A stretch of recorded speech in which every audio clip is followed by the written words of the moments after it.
अतिरिक्त माध्यमिक शिक्षा परिषद नोट्स हैंड राइटिंग, इसमें यूपीटेट की परीक्षा में भाग लेने वाले छात्र इस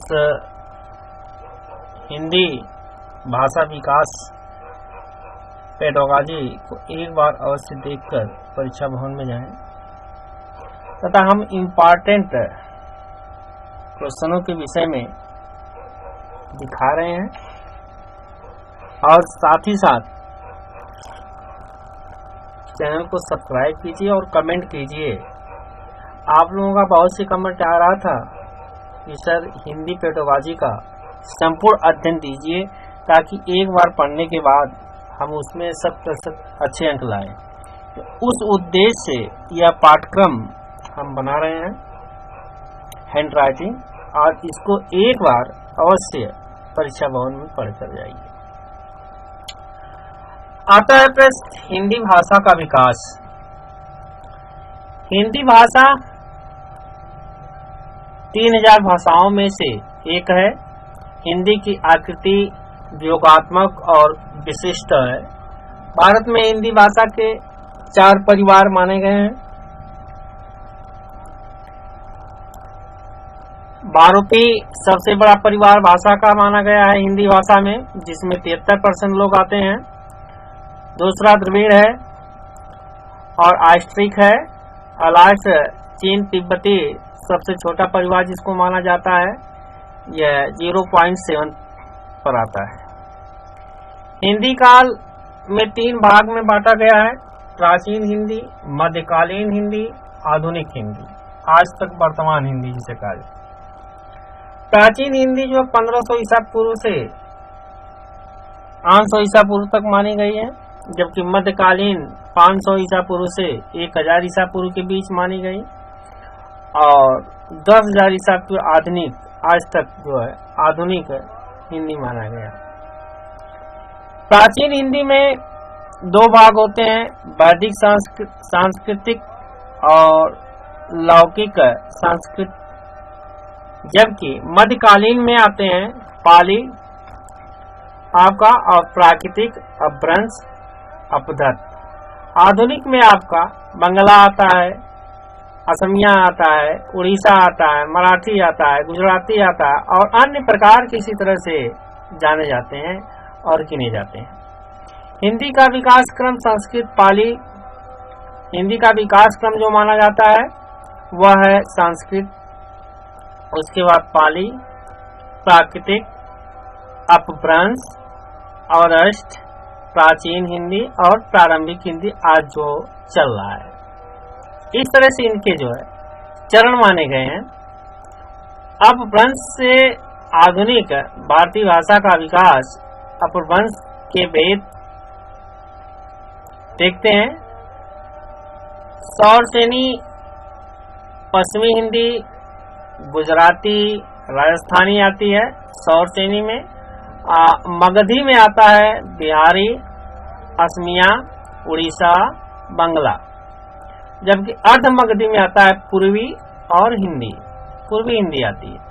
जबकि रवस में पहाड़ी आता है, ब्राह्मण में पंजाबी और सिंधी आता है, जबकि महाराष्ट्री में मराठी आता है। ये भाषाएं जो है पूछी जाती हैं अपभ्रंश के भेद में, तो इस अपभ्रंश के भेद में आप ये ध्यान दें।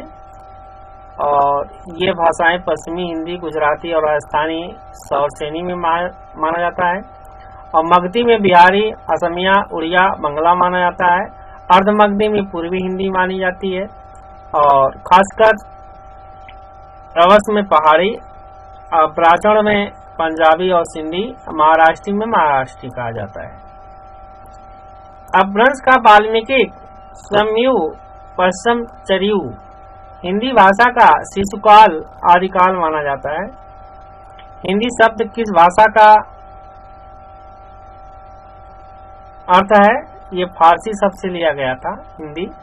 हिंदी को आम बोलचाल की भाषा किसने कहा था? जॉर्ज ग्रेसन ने हिंदी भाषा का आम बोलचाल भाषा कहा था। भारत की सारी लिपियां निकली हैं, जिसमें ब्राह्मणी ने वैदिक आर्यों ने शुरू किया था।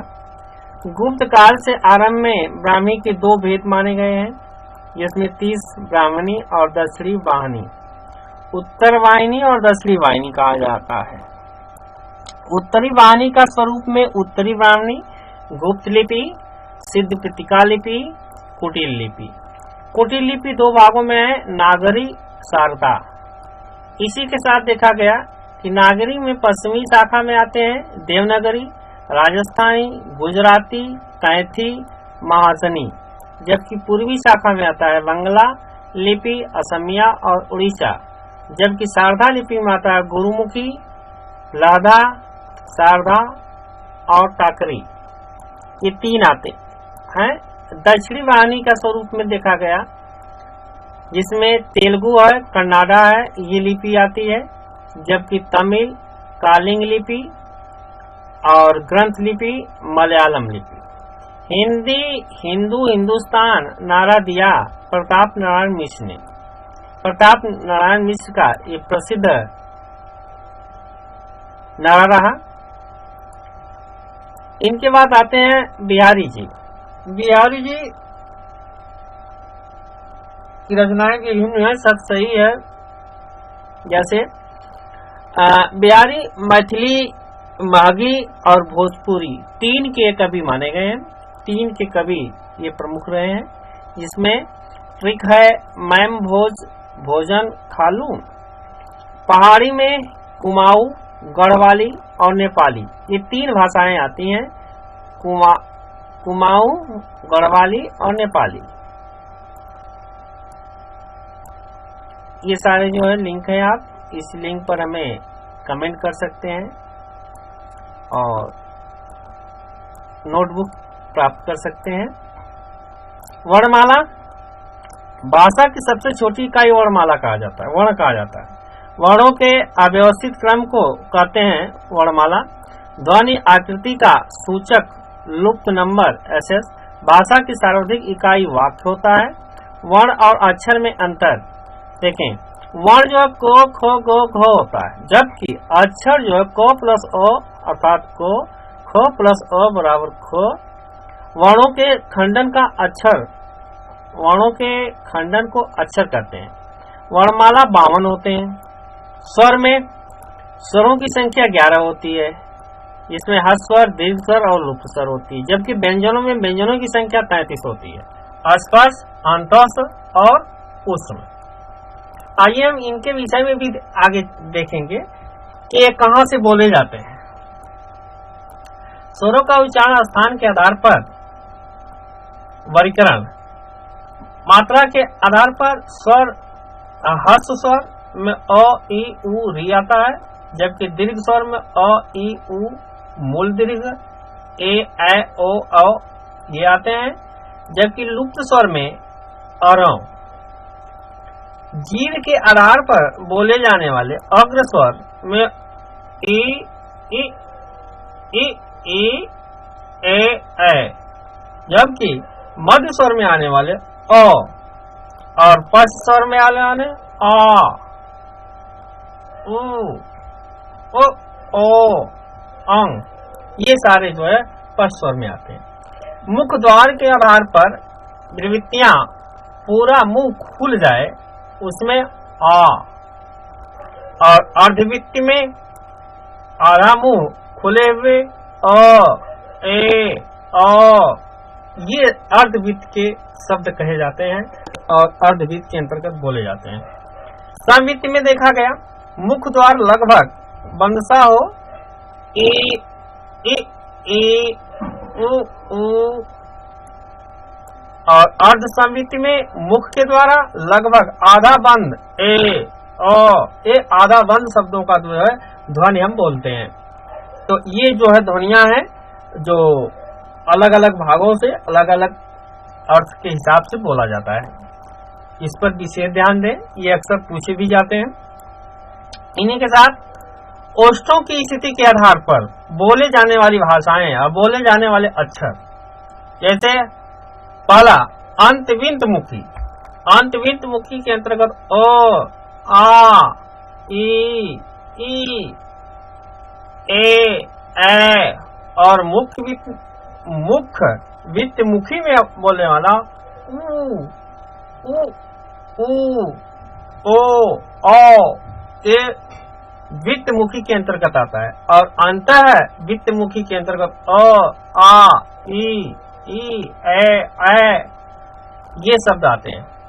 नासिक के आधार पर बोले जाने वाले जननाम नासिक शब्द आते हैं, जिसमें अ, आ, ई, ये नासिक के द्वार भी में बोले जाते हैं। अनुनासिक में आने वाले अंग, आ, ए। अन्य स्वर दो स्वर और हैं जो अह, अयोग जिसे कहते हैं, अयोगवाह कहते हैं, जिसे अनुस्वर विसर्ग में आते हैं। सारे स्वरों को सघोष ध्वनि भी कहते हैं। अन्य स्वर का वर्गीकरण हम करते हैं अ, आ, कंठस्थ, ई, तालु से, री मूर्धा से, ओ कोष्ठमों से, ए तयो उष्ठकंठ तालु से किया जाता है। इन्हीं के साथ व्यंजनों का वर्गीकरण स्पर्श व्यंजन में आने वाले कंठ से क वर्ग, तालु से च वर्ण, जिसमें हा अपूर्ण विसर्जनी कोष्ठम और यह स इष्टु नानम तालु से, मूर्धा ट वर्ण, र स तनुरा मूर्छा से, जबकि दंत त वर्ण से और ओष्ठ से प वर्ग और दंत से व प, ये शब्द आते हैं। और अंतःस्तर व्यंजन में य, र, ल, व अर्ध स्वर यो, वो, लुठित, प्रतिष्ठी, पार्श्विक ल आदि प्रयोग किए जाते हैं। उष्ट घर्षण संघसा में ये शब्द आते हैं स, ख, स, ह। उच्चित द्विगुण व्यंजन में ढ, ढ और आगत गृहीत ध्वनि में क, ख, ग, ख, फ और स्पर्श संघर्षी में च वर्ण और संयुक्त व्यंजन में छ, त्र, ज्ञान, ये शब्द आते हैं। वस्त्र य, र, ल, स, न और अघोष में 1, 2 से स, ख, स, जबकि सघोष में 3, 4, 5 वर्ण आते हैं, जो य, र, ल, व सारे स्वर। और अल्प प्राण में 1, 3, 5 वर्ग का वर्ण आता है, य, र, ल, व, ढंगा। और महाप्राण में 2 से 4 आते हैं, स, ख, स, ह, ढ। स्वतंत्र मुखी कष्टक हो होता है, यह माना गया है। शब्द भेद, हिंदी के शब्दों का वर्गीकरण 4 प्रकार से। हिंदी शब्द के कितने भेद हैं? 2 भेद हैं। 4 प्रकार से करते हैं, परंतु हिंदी शब्द के कितने भेद हैं? 2 हैं। शब्द भेद, सार्थक शब्द और निरर्थक शब्द। जिन शब्दों का अर्थ है, जैसे घर, नगर, ये सार्थक है। और जिन शब्दों का अर्थ न हो, जैसे फटाफट, टन, सन, ये जो है निरर्थक है। हिंदी शब्दों का वर्गीकरण उत्पत्ति के आधार पर हुआ है, जिसमें ये 4 प्रकार से है वर्गीकरण इनका। उत्पत्ति के आधार पर, बनावट के आधार पर, अर्थ के आधार पर और रूपांतरण के आधार पर। ये 4 भागों में हिंदी शब्द का वर्गीकरण किया गया है। तो उत्पत्ति के आधार पर माना गया है तत्सम, तत्भव, देशी, विदेशी, आगत। ये शब्द जो है उत्पत्ति के आधार पर माने गए। जबकि बनावटी के आधार पर बोले जाने वाले ऊढ़, यौगिक, योगरूढ़, ये शब्द बनावट के आधार पर, मिश्रण के आधार पर तैयार किए जाते हैं। और अर्थ के आधार पर, जो अर्थ होता है, अर्थ के आधार पर वाचक, लक्षणा, व्यंजना, एकार्थी, अनेकार्थी, पर्यायवाची और विलोम, ये शब्द जो आते हैं, ये बनावट के आधार पर कहे जाते हैं, अर्थ के आधार पर। और रूपांतरण के साथ प्रयोग किए जाने वाले विकारी, अविकारी, ये 2 प्रकार के होते हैं। आइए इनका विस्तार से देखा जाए। उत्पत्ति के आधार पर कहा गया तत्सम शब्द में संस्कृति के शब्दों को ज्यों का त्यों प्रयोग किया जाता है, तत्सम कहलाता है। और तद्भव संस्कृत के शब्दों में थोड़ा हेर फेर कर रखे गए शब्द तद्भव कहलाता है, जबकि देशज में जन्म शब्द होता है, जन्मा से। अब विदेशी में विशेष शब्द का प्रयोग किया जाता है, विदेश शब्द का प्रयोग किया जाता है।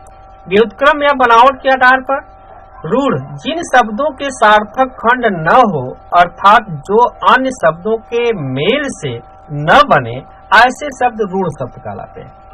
देखें, जिन शब्दों के सार्थक खंड न हो, अर्थात जो शब्द अन्य शब्दों के मेल से न बने हो, ये शब्द रूढ़ कहलाते हैं। जैसे घर, राम, चावल, दाल, ये शब्द रूढ़ शब्द हो।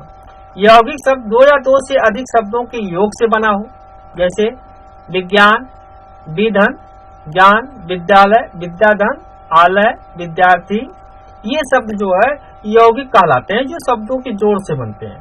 और योग रूढ़ में कोई शब्द जो यौगिक हो तो, परंतु वो सामान्य अर्थ न देकर कोई विशेष अर्थ दे हो, जैसे पीताम्बर, लंबोदर, नीलकंठम, दशरथ, ये योग शब्द है। नोट, बहुब्री समाज के सारे उदाहरण योग रूढ़ कहलाते हैं। मतलब बहुब्री समाज जो आपका है, इसमें आने वाले समस्त शब्द आपके ये योग रूढ़ कहलाते हैं। जैसे पीताम्बर, लंबोदर, नीलकंठ, दशरथ, ये सारे शब्द बहुब्री समाज के अंतर्गत आते हैं। आइए आगे देखते हैं। अर्थ के आधार पर वाचक जिस शब्द का सीधा सीधा अर्थ लिया जाए, अर्थात जो शब्द का अर्थ है वही समझा जाए, जैसे घर, नगर, सड़क, राम, मोहन। लाक्षणिक लक्षणा में वे शब्द जिनका सीधा अर्थ न लेकर किसी कारणवश दूसरा अर्थ लिया जाता हो। किसी मूर्ख को हम कहें कि तुम नीरे गधे हो, तो यह यहाँ गंधे शब्द का अर्थ जानवर न लेकर गधे के समान मूर्ख समझा जाता है। ऐसे शब्दों का प्रयोग होता है। व्यंजन में ऐसे शब्द जिनका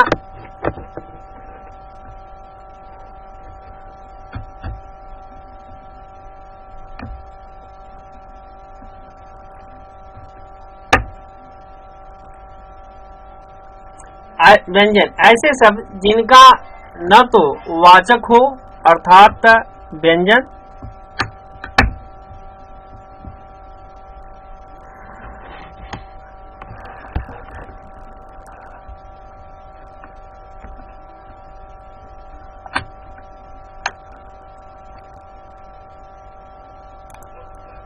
हाँ देखें, व्यंजन ऐसे शब्द जिनका न तो वाचक और अर्थात व्यंजन दोनों से भिन्न होता हो, वे व्यंजन में आते हैं। जैसे कोई चोर अपने साथी से कहे कि रात कितनी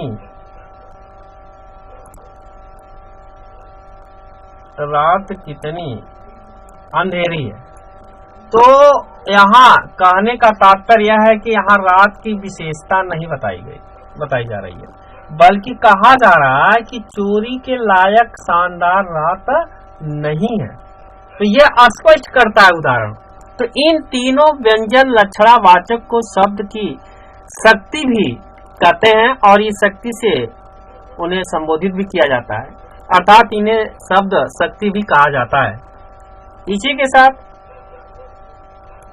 कुछ अन्य भी अर्थ के आधार पर एकार्थी हैं, जैसे जिन शब्दों का केवल एक अर्थ होता है, एकार्थी कहलाते हैं।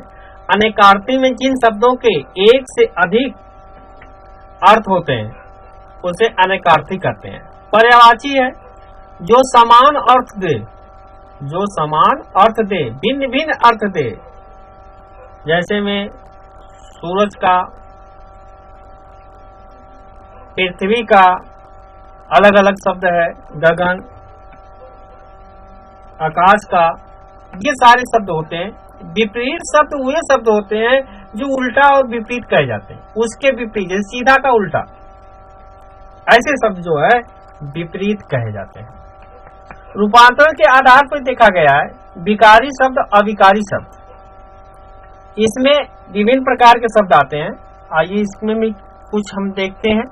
जैसे संज्ञा लिंग वचन के आधार पर मूल शब्द का रूपांतरण और अविकारी शब्द में संज्ञा लिंग कारक वचन के आधार पर परिवर्तन हो। जैसे विकारी शब्द के भेद में संज्ञा, सर्वनाम, क्रिया, विशेषण, जबकि अवकारी शब्द के भेद में आते हैं क्रिया विशेषण, संबोधक, उच्च समुच्चय बोधक और विस्मादि बोधक। ये चारों अव्यय शब्द के भेद में आते हैं, अर्थात अव्यय शब्द अविकारी होता है और ये लोग जो है विकारी शब्द में आते हैं, संज्ञा, सर्वनाम, क्रिया विशेषण, जबकि क्रिया विशेषण संबोधक, संबद्ध बोधक और समुच्चय बोधक, विस्मादि बोधक ये अव्यय में आते हैं। इन्हीं के साथ साथ विकारी शब्द में संज्ञा, आइए हम देखते हैं, एक ही चैप्टर को देखते चलते हैं कि विकारी क्या है। विकारी का भी एक स्थिर नाम होता है, किसी का भी एक स्थिर नाम होता है। जैसे राम कानपुर, यह अस्थायी नाम है जो संज्ञा का रूप दिया जाता है। यही कहा जाता है कि किसी वस्तु या विशेष स्थान को हम संज्ञा कहते हैं। तो इस तरह से संज्ञा के भेद हैं। संज्ञा के भेद में व्युत्पत्ति के आधार पर देखा गया निम्नोक्त है, जैसे रूढ़ है, यौगिक है और रूढ़, योग रूढ़ है। 3 प्रकार की विभेदन किया जाता है। अर्थ की दृष्टि से व्यक्तिवाचक, किसी वस्तु का नाम, जैसे राम, कानपुर, गंगा, ये जो है व्यक्तिवाचक है। और उसी जगह जातिवाचक में देखा गया, ये अर्थ की दृष्टि में बता रहे हैं, जातिवाचक में जाति का बोध हो, जैसे नदी है, पर्वत है, लड़की है, ये जात से बोध होता है। और द्रव्यवाचक किसी में ऐसा पदार्थ है जिसमें वो वस्तु बनता हो, जैसे सोना है, घी है, धुआं है। समूहवाचक में देखा गया समूह का बोध हो, जहाँ समुदाय का बोध होता हो, जैसे सोना है, सभा है, ये सारे शब्द है। भाववाचक में जहाँ भाव का गुण प्रकट होता हो, भाव का संबोधन हो, जैसे क्रोध है, क्रोध प्रकट हो रहा है जहाँ पर, मिठास है, कालिमा है, ये शब्द आते हैं जो भाववाचक में व्यक्त किए जाते हैं। इसी के साथ सर्वनाम में देखते हैं। सर्वनाम क्या है? संज्ञाओं के बदले जो प्रयोग किए जाते हैं या संज्ञाओं के सपोर्ट में जो बोले जाते हैं, ये सर्वनाम कहलाते हैं। जैसे मैं, मैंने, तुम, वह, ये सर्वनाम आते हैं। सर्वनाम के भेद में देखते हैं, सर्वनाम 6 प्रकार के होते हैं। नंबर 1 पुरुषवाचक है, जो स्त्री पुरुष के नाम के बदले में आते हैं। ये 3 प्रकार के होते हैं, देख लीजिए, ये 3 प्रकार के होते हैं। सर्वनाम 6 प्रकार के होते हैं। पॉइंट 1 पुरुषवाचक है, जो स्त्री या पुरुष के नाम के बदले में आते हैं। जैसे उत्तम पुरुष पहला आता है मैं, अहम। मैं माने मैं, हम माने हम, अनेक ही शब्द का बोधन कर रहा है। मैं, हम, उत्तम पुरुष आता है। और मध्यम पुरुष में सामने वाला, तुम, आप, तूने, तुझे, तुझको, ये मध्यम पुरुष आते हैं।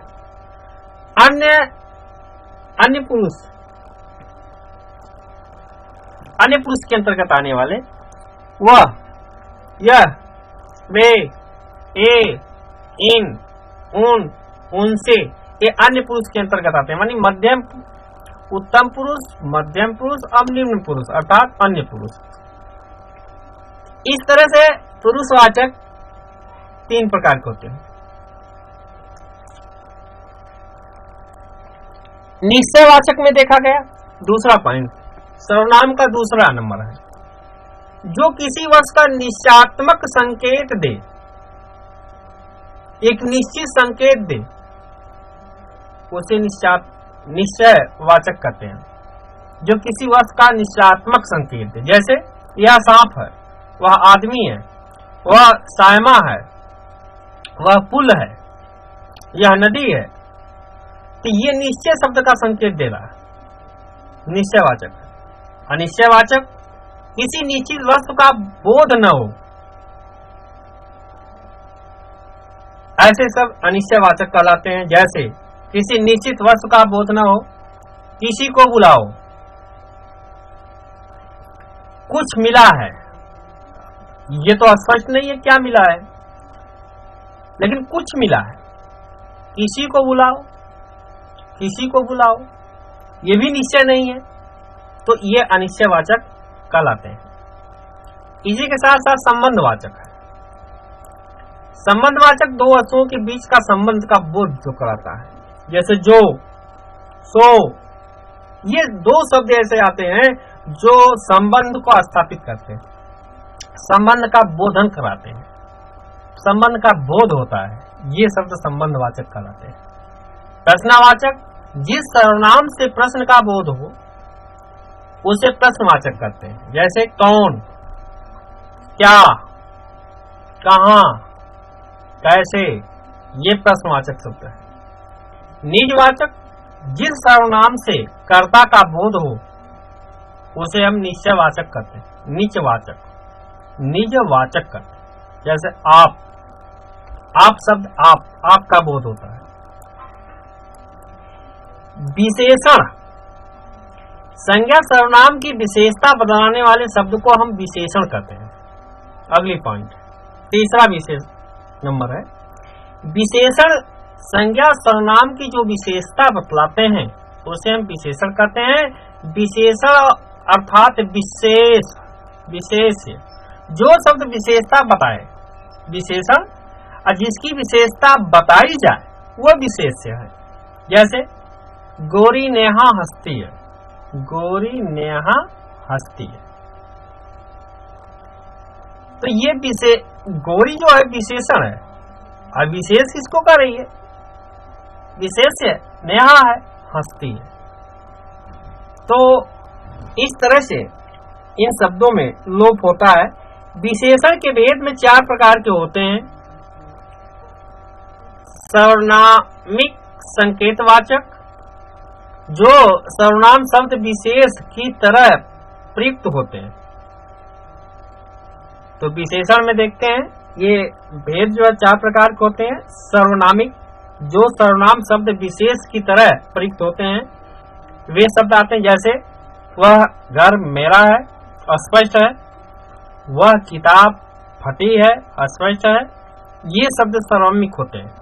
और गुणवाचक, जो शब्द संज्ञा सर्वनाम के गुण, धर्म, आकार, रंग, दंग, दशा आदि का बोध कराते हो, ऐसे जो है गुणवाचक शब्द कहलाते हैं।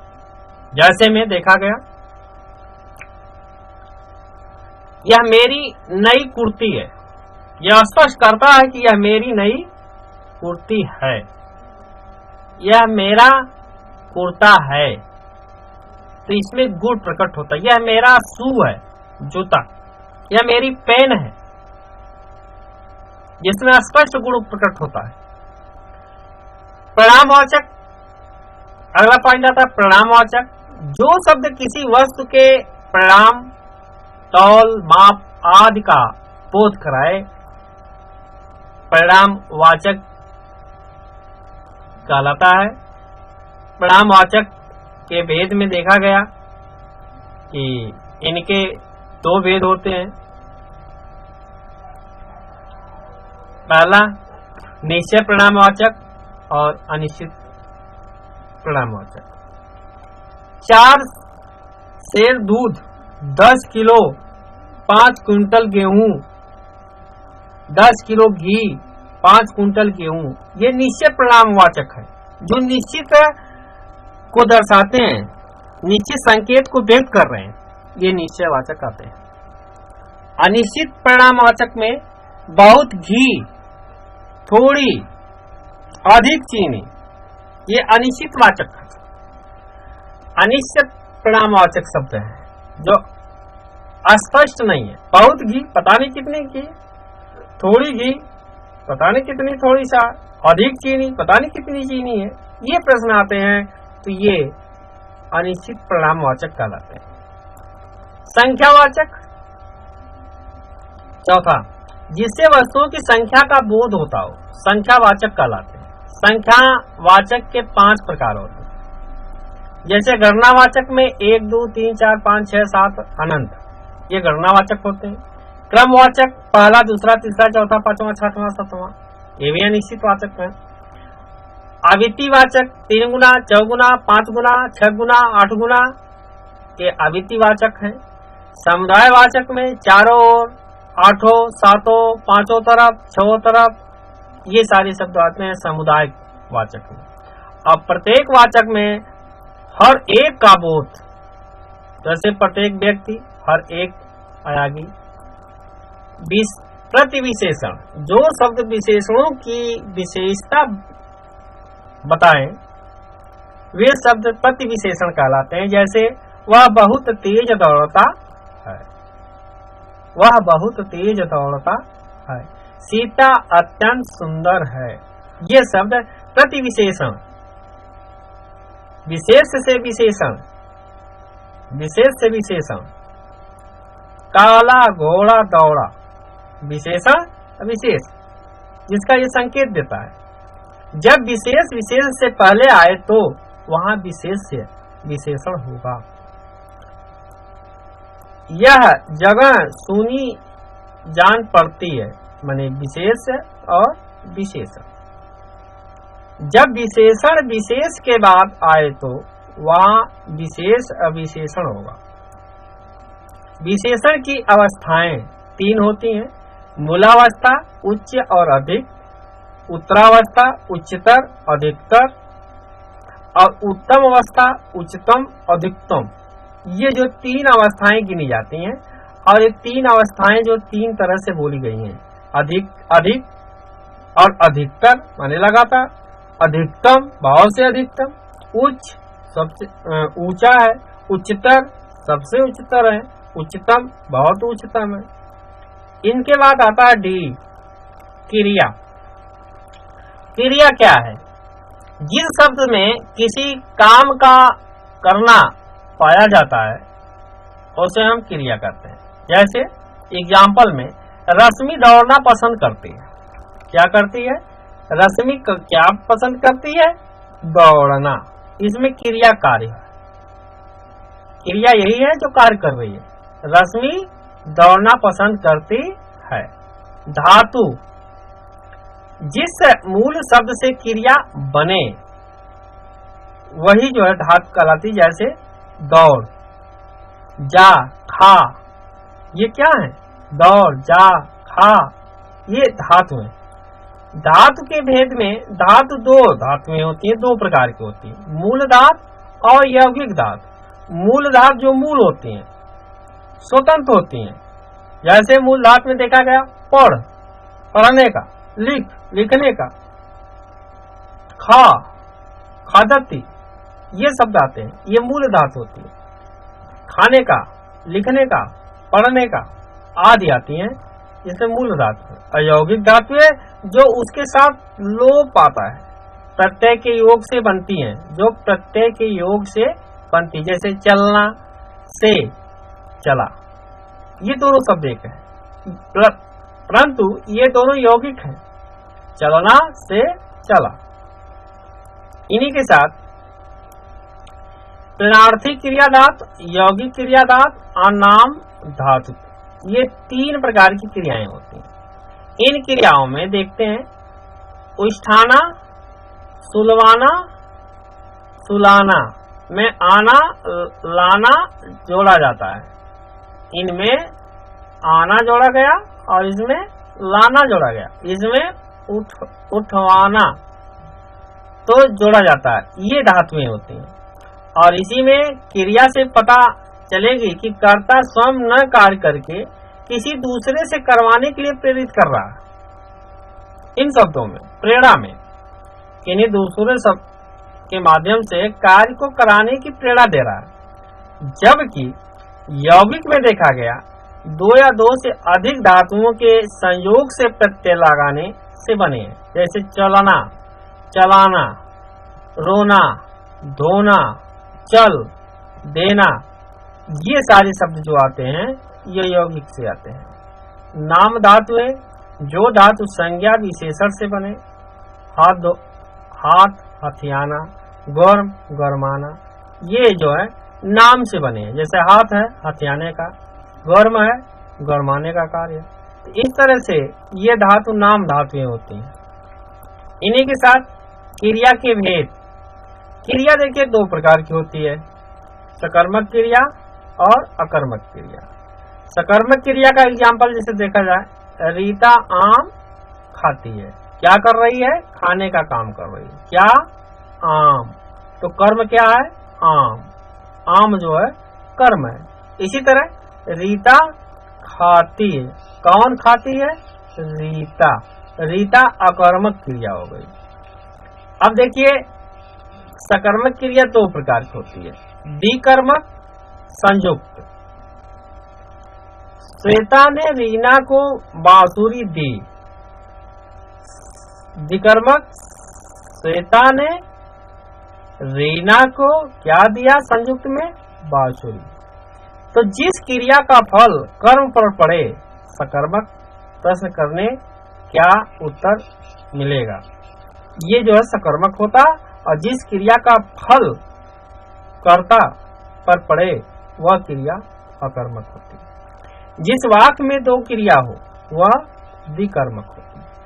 कुछ अकर्मक सकर्मक क्रियाएं भी ऐसी होती हैं जो पूरा अर्थ न दे, उस अर्थ को पूरा करने के लिए जो शब्द जोड़े जाते हैं उन्हें कहते हैं पूरक।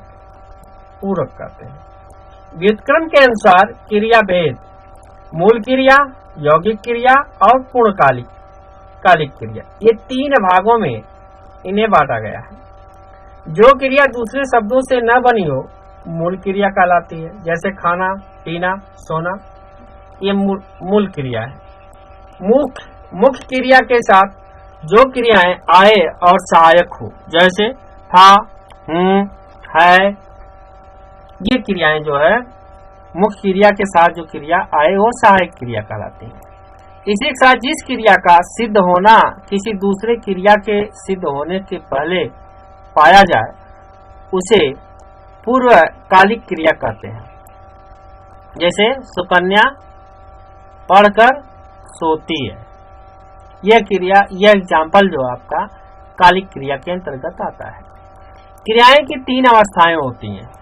अब देखें, समान अवस्था, विधि अवस्था और संभव्य अवस्था, संभाव्य अवस्था है। इन अवस्था में विधि अवस्था जो है परछोप विधि भविष्यकाल कहा गया और प्रत्यक्ष विधि में वर्तमान कहा गया। इनके विधि अवस्था में दो भाग पाए गए। जिस क्रिया में विधान निश्चित हो, सामान्य अवस्था, जैसे अजय आया, राधा खेल रही है, यह शब्द जो है विधान निश्चित में आता है। जिस क्रिया से प्रार्थना, प्रश्न आदि का भाव प्रकट हो वह विधि अवस्था कहलाती है। जैसे हम यहाँ खेले, प्रत्यक्ष विधि है। आप मुझे पुस्तक दीजिएगा, परछोप विधि है। ये देखिए दोनों स्पष्ट कर रहा है, यहाँ पर दोनों स्पष्ट कर रहा है कि हम यहाँ खेले, प्रत्यक्ष विधि है, आप मुझे पुस्तक दीजिएगा, परछोप विधि है। जिस क्रिया से अनुभाग, अच्छा, संदेह आदि का बोध होता हो संभाव्य अवस्था कहलाता है। जैसे शायद वह कानपुर में मिल जाए, संभवता है, संभाव्य अवस्था यानी संभावना प्रकट किया जा रहा है। जैसे शायद वह कानपुर में मिल जाए, इस तरह के प्रश्न है। इनके बाद अभिकारी शब्द, अव्यय जिसे कहते हैं, ये चार प्रकार के होते हैं। क्रिया विशेषण अव्यय, ऐसा शब्द जो क्रिया की विशेषता बताए, ये चार प्रकार के होते हैं। समय कालवाचक, परिभाषकवाचक, माता, स्नायुवाचक, रीतिवाचक, जिसमें समय काल में कब का माना गया और माता या परिभाषक वाचक में कितना का भाव है प्रकट होता है। स्थानवाचक में कहाँ का भाव प्रकट होता है, अरीतिवाचक में काम करने का तरीका अर्थात कैसे का भाव प्रकट होता है। तो कब, कितना, कहाँ और कैसे, ये 4 भाग होते हैं। अब आइए इन 4 भागों में देखा जाए। जिन वाक्यों कहाँ का भाव निकले वहां स्थानवाचक होता है। जैसे रमेश बहुत पढ़ता है, मातावाचक है, रमेश क्रिया पढ़ता है, ठीक है। और वह धीरे बोलता है, धीरे शब्द जो आया है यह रीतिवाचक है। वह कैसे बोलता है, प्रश्न पूछता है, वह कैसे बोलता है, धीरे। बच्चे अंदर चले गए, स्थानवाचक है। जहां कहाँ गए, कहाँ गए, अंदर।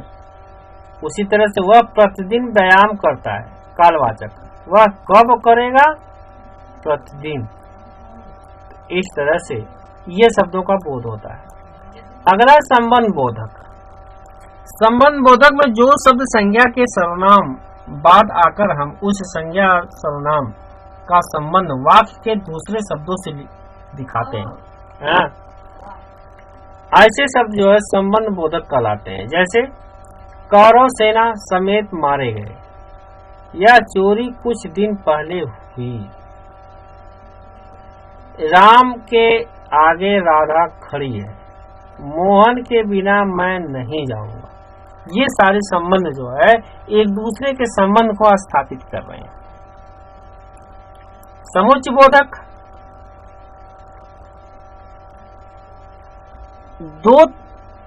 दो वाक्यों को परस्पर जोड़ने वाले समुच्चय बोधक कहलाते हैं। यह 2 प्रकार के होते हैं।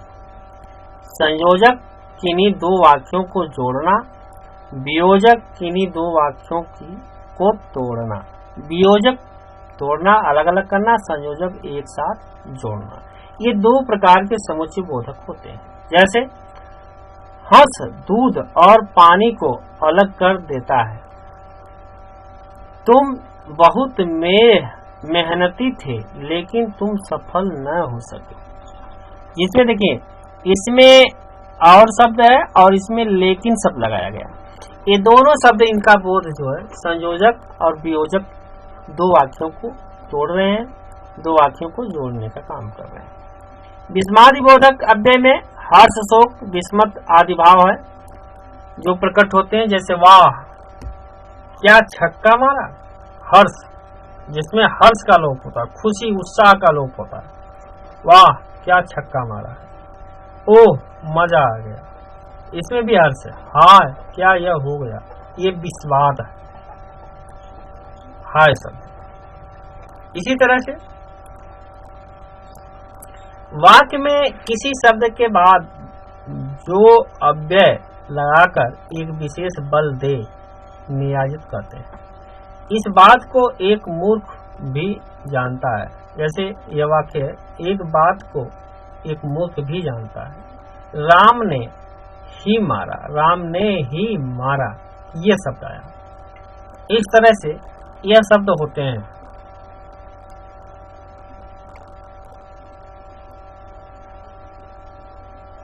टेलीग्राम नंबर हमारे हैं, व्हाट्सएप नंबर है, इंस्टाग्राम है, ट्विटर है, फेसबुक है और यूट्यूब है। आप इन पर कांटेक्ट करके आप ये पीडीएफ प्राप्त कर सकते हैं संपूर्ण हल के। लिंग आता है इसके बाद। लिंग अर्थ, लिंग का अर्थ होता है पहचानना। लिंग के भेद हिंदी व्याकरण में 2 प्रकार के होते हैं, स्त्रीलिंग और पुरुष लिंग। स्त्री वर्ग का बोध करवाया जाए जहाँ पर स्त्रीलिंग, और पुरुष वर्ग का जहाँ बोध कराए पुल्लिंग। पहचानने के लिए ट्रिक है अच्छा और अच्छी। अच्छा पुरुष, अच्छी स्त्रीलिंग। मेरा और मेरी, देखिए मेरा और मेरी उस शब्द से पहले लगाकर प्रयोग करें। माने ये सारे शब्द जो होते हैं ये पहले लगाया जाता है। अच्छा है, अच्छी है, खुशी है, खुश है, मेरा है, मेरी है, अपनी है, अपना है, ये सारे आते हैं। अपवाद सिंधु, ब्रह्मपुत्र, सोना नदी, ये पुल्लिंग है। दोनों लिंगों में प्रयोग किए वाले देश, मित्र, प्रधानमंत्री, शत्रु, कपड़ा, पानी, आत्मा, ये दोनों लिंगों में प्रयोग किए जाने वाले शब्द ऐसे आते हैं जो दोनों लिंगों में प्रयोग किए जाते हैं और एक ही होते हैं। अब देखें, पुरुष कवि, कवयित्री, विद्वान, विदुषी, नेता, नेत्री, महान, महती, साधु, साध्वी, लेखक, लेखिका।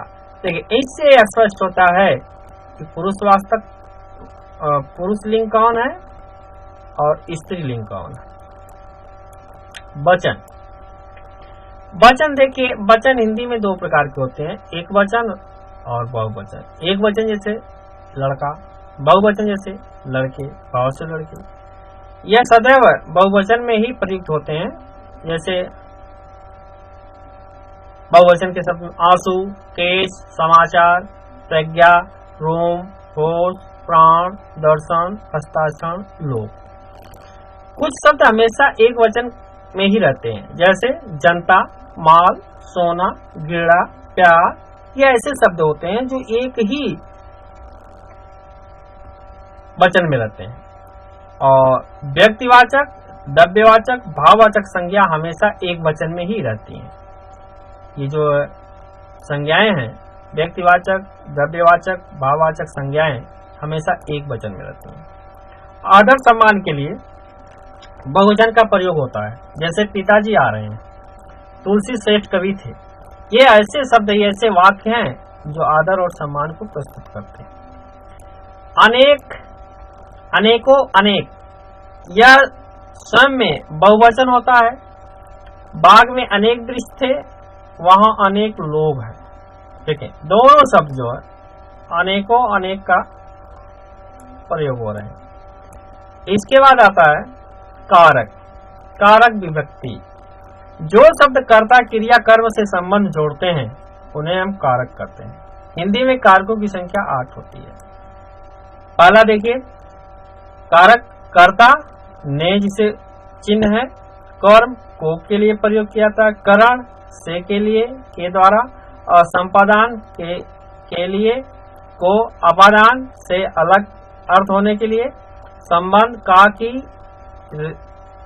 नानी ने, अधिकरण में, पे पर, और संबोधन हे, भी, अरे, ये शब्द आते हैं जो इसमें बोले जाते हैं। और यही शब्द संस्कृत में भी बोले जाते हैं। तो आइए हम देखते हैं बारी बारी से कारक और चिन्हों के साथ साथ इनका विस्तृत वर्णन। पहला आता है कर्ता कारक। कर्ता कारक क्या है? जिस रूप से क्रिया के करने का बोध हो उसे हम कर्ता कारक कहते हैं। जैसे लड़की स्कूल जाती है, जिसमें ने चिन्ह का प्रयोग वर्तमान काल या भविष्य काल वाक्यों में न होकर केवल भूतकाल में होता हो। जैसे राम ने रावण को मारा, इसी तरह से, लेकिन भूतकाल आदि अकर्मक क्रिया में है जो वहां भी ने चिन्ह नहीं लगाते हैं। वह हंसा। पहचान में देखा गया कि कौन सा प्रश्न निकलता है, तो इस तरह से कर्ता ने शब्द का लोप आया। कर्म में देखा गया क्रिया के कार्यों का फल जिस पर पड़े। जैसे पहचान में क्या किसको प्रश्न निकलता है। एग्जाम्पल ले लीजिए, सीमा ने तनीषा को पीटा। किसको पीटा? माने प्रश्न बन गया कर्म कारक में। सीमा ने तनीषा को पीटा। किसको पीटा? तनीषा को। इसी तरह से कारक, करण कारक आता है जिसके द्वारा इसके द्वारा क्रिया पूरी की जाती हो, उस संज्ञा को करण कारक कहते हैं। इनमें अंतर्गत आने वाले स्नेहा लेखनी से लिखती है। करण कारक का प्रकट होता है, लेखनी से लिखती है। संप्रदाय कारक में जिसके लिए कोई क्रिया की जाए, जैसे बच्चे को गेंद लाओ, क्या लाओ? गेंद लाओ। किनके लिए? बच्चों के लिए, तो ये संपादन कारक होता है। सुरभि भाई के लिए मिठाई लाओ, लाई, तो ये संबंध कारक है। इसी के साथ अपादान है, संज्ञा सर्वनाम से वस्तु का अलग होना पाया जाए। वृक्ष से पत्ता गिरा, क्या गिरा? वृक्ष से पत्ता गिरा। से शब्द जो आया अपादान के अंतर्गत आया। संबंध में देखा जाए, संज्ञा सर्वनाम के जिस रूप से उसका दूसरे शब्दों के साथ संबंध प्रकट हो, जैसे मेरी घड़ी खो गई, क्या खो गई? मेरी घड़ी, माने यह खो गई, क्या? मेरी, माने संबंध जो है मेरी शब्द ला रहा है। अधिकरण, संज्ञा के जिस रूप से क्रिया के आधार का बोध होता हो उसे अधिकरण कारक कहते हैं। एग्जाम्पल में मेज पर पुस्तक रखी है, कहाँ रखी है? मेज पर, तो ये संबंध बता रहा है कि मेज पर पुस्तक रखी है। संबोधन में देखा गया, किसी को पुकारने का बोध हो, जिसमें किसी को पुकारने का बोध हो। हे प्रभु कृपा करो, हे प्रभु कृपा करो, ये संबोधन है। हे शब्द जो आया है संबोधित है। इनके बाद आता है सेंटेंस, वाक्य। सार्थक शब्दों का व्यवस्थित समूह जिससे अपेक्षित अर्थ प्रकट हो वाक्य कहलाते हैं। वाक्य के अनिवार्य तत्व हैं, जिसमें 6 हैं: सार्थक, योग्यता, आकांक्षा, निकटता, पदक्रम, अव्यय। और वाक्य के अंग देखा गया, उद्देश्य और विद्देश्य 2 है। वाक्य के अनिवार्य तत्व 6 होते हैं, जो सार्थक है, योग्यता है, आकांक्षा है, निकटता है, पदक्रम है, अन्वय है। जबकि वाक्य के अंग जो देखे गए तो 2 अंग हैं, उद्देश्य, विद्देश्य। एग्जाम्पल में देखा गया, जैसे अनुराग खेलता है, अनुराग क्या है? उद्देश्य है, खेलता क्या है? विधेय है। तो इस तरह से ये 2 शब्दों का, 2 वाक्यों का मेल कराया गया। अनुराग खेलता है, उद्देश्य और विद्देश्य। जिसके बारे में कुछ बताया जाए उद्देश्य होता है, जिसके बारे में कुछ बताया जाए उद्देश्य होता है। वाक्य के उद्देश्य के बारे में जो कहा जाए वह विधेय होता है। वाक्य के उद्देश्य के बारे में जो कहा जाए विधेय होता है। वाक्य के भेद, वाक्य 2 प्रकार से होता है। वाक्य के भेद 2 प्रकार से होता है, अर्थ के आधार पर और रचना के आधार पर। वाक्य के 2 भेद होते हैं, अर्थ के आधार पर और रचना के आधार पर। अर्थ के आधार पर ये 8 प्रकार के हैं।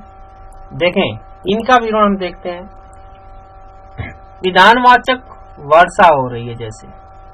निषेधवाचक, मैंने खाना नहीं खाया, नहीं शब्द का लोप, निषेध वाचक का लोप हुआ है।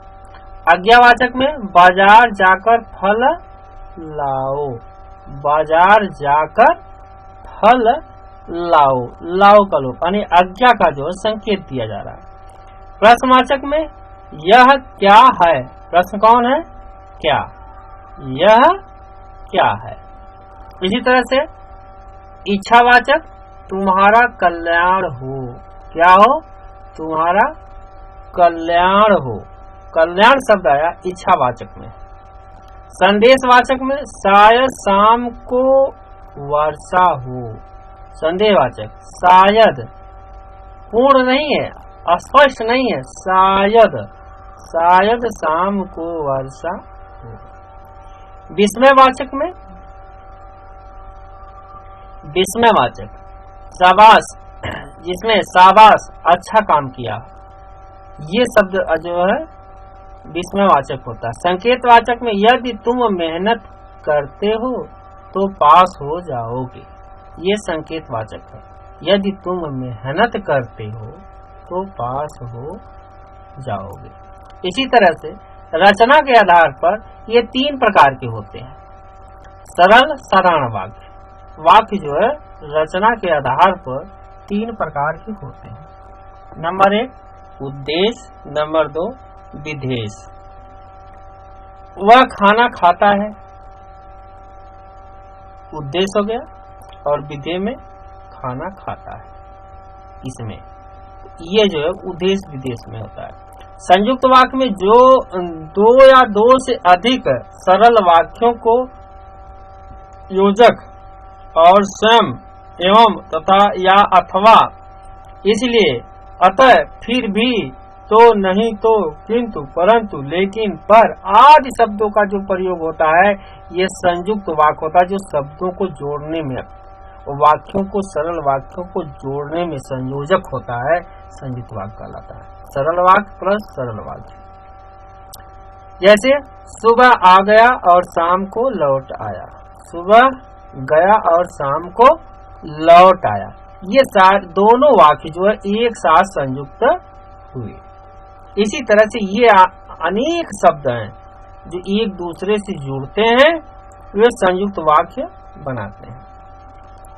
मिश्रित वाक्य जिन वाक्यों में एक प्रधान मुख्य उपवाक्य हो और अन्य आश्रित वाक्य गौण हो, उपवाक्य हो और जो आपस में की, जो, क्योंकि, जैसे देखा जाए मिश्रित में आने वाले वाक्य हैं कि, जो, क्योंकि, जितना, उतना, जैसा, वैसा, जो, तो, जहां, वहां, जिस दर, उधर, अगर, यदि, हो तो, यद्यपि, तथापि, जुड़े हो, ये मिश्रित वाक्य में आते हैं। इतने शब्द ये मिश्रित वाक्य के अंतर्गत आते हैं। प्रधान उपवाक्य प्लस आश्रित उपवाक्य दोनों ये जुड़ते हैं। जैसे मैं जानता हूं कि तुम्हारे अक्षर अच्छे नहीं बनते, इसमें कौन जोड़ने वाला काम किया? कि मैं जानता हूं कि तुम्हारे अक्षर अच्छे नहीं बनते। इसी के साथ विराम चिन्ह आता, अर्थ, जैसे रुकना या ठहरना। हिंदी में प्रचलित विराम चिन्ह है 18। पूर्ण विराम, वह खाता है। अर्ध विराम, अल्प विराम की अपेक्षा देर रुकना, जैसे MA, BEd, ये अर्ध विराम है, अर्ध विराम लगा हुआ। अल्प विराम, अच्छे विराम की तुलना में कम रुकना, जैसे हाँ लिख सकता हूँ, हाँ लिख सकता हूँ। तो अल्प विराम, थोड़े समय के लिए जो विराम लगाया जाता है ये अल्प विराम होता है। प्रश्नवाचक, क्या, वहां क्या रखा है, ये प्रश्नवाचक है। वहां क्या रखा है, ये प्रश्नवाचक लगता है। विस्माद बोध, जैसे वाह, हाय, घातक शब्दों में जैसे आह, वाह, हाय, ये विस्माद बोधक शब्द आते हैं। उद्धरण चिन्ह में योजक चिन्ह, जैसे पाप, पुण्य, सुख, दुख, ये योजक चिन्ह कहलाते हैं। बीच वाले जो है पटपाई मारी जाती है। निर्देशवाचक में संवाद सूची में नाम लिखने के लिए प्रयोग किए जाते हैं। संवाद सूची में नाम लिखने के लिए प्रयोग किए जाते हैं। जैसे रमेश तुम कहाँ रहते हो, रमेश तुम कहाँ रहते हो, ये जो है निर्देशक है। कोष्टक में हंसपद, प्रतिबोधक, स्वतंत्र, हमारा, ये अधिकार है, जो प्रतिबोधक शब्द है। रेखांकित शब्द आते हैं, रेखा जो अंडरलाइन किया हुआ है जिसका भाव अलग होता है। मुहावरे शब्द का अक्सर प्रयोग किया जाता है, वाक्य के लिए एक शब्द का प्रयोग किया जाता है। ऐसे शब्द रेखांकित चिन्ह आते हैं। लाघव चिन्ह में संक्षिप्त रूप म, प्र आता है। लोप चिन्ह, परीक्षा आ गई, लोप चिन्ह डॉट डॉट जो लगता है ये लोप चिन्ह कहलाता है। अपूर्ण विराम में डबल चिन्ह होता है। पुनरुक्त सूचक में डबल इन्वर्टेड कॉमा, विवरण चिन्ह में ये स्पेस होते हैं, ये चिन्ह लगाए जाते हैं, जिसे विवरण चिन्ह कहा जाता है। कारक में पद टिप्पणी के लिए किया जाता है, ये योग में प्लस प्लस, और ये भी चिन्ह है जो इस तरह प्रयोग किए जाते हैं। तुल्यता सूचक डबल पॉइंट बराबर, तिर्यक रेखा पटपाई या अथवा में, समाप्ति सूचक में ये शब्द होते हैं चिन्ह जैसे। अवतरण चिन्ह के लिए ये ब्रैकेट होते हैं दोनों तरफ से। अब आता है आपका हिंदी में काल। काल देखें, काल 3 भेद होते हैं, वर्तमान काल, भूतकाल और भविष्य काल। वर्तमान काल में 5 भेद होते हैं।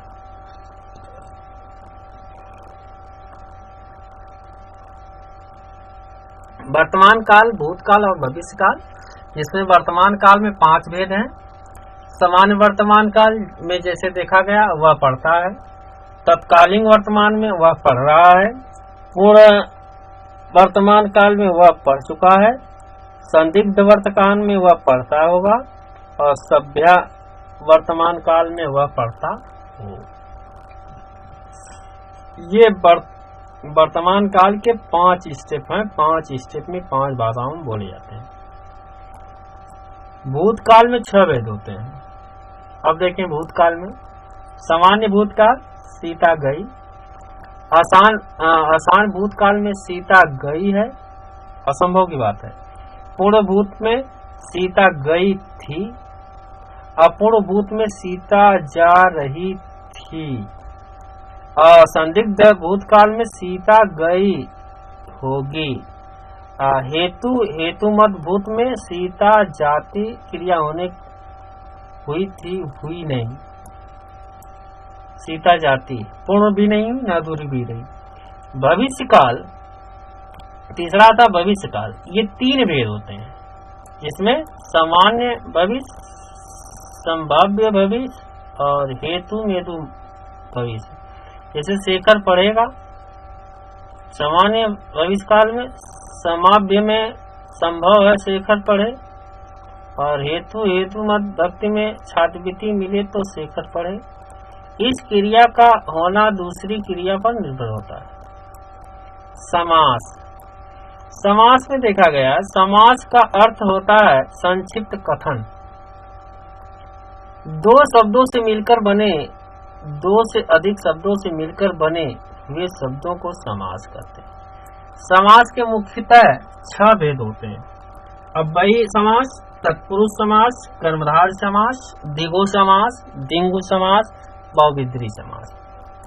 आइए इन समासों के विषय में बारी बारी से हम देखते हैं और ये समास क्या हैं, कैसे हैं।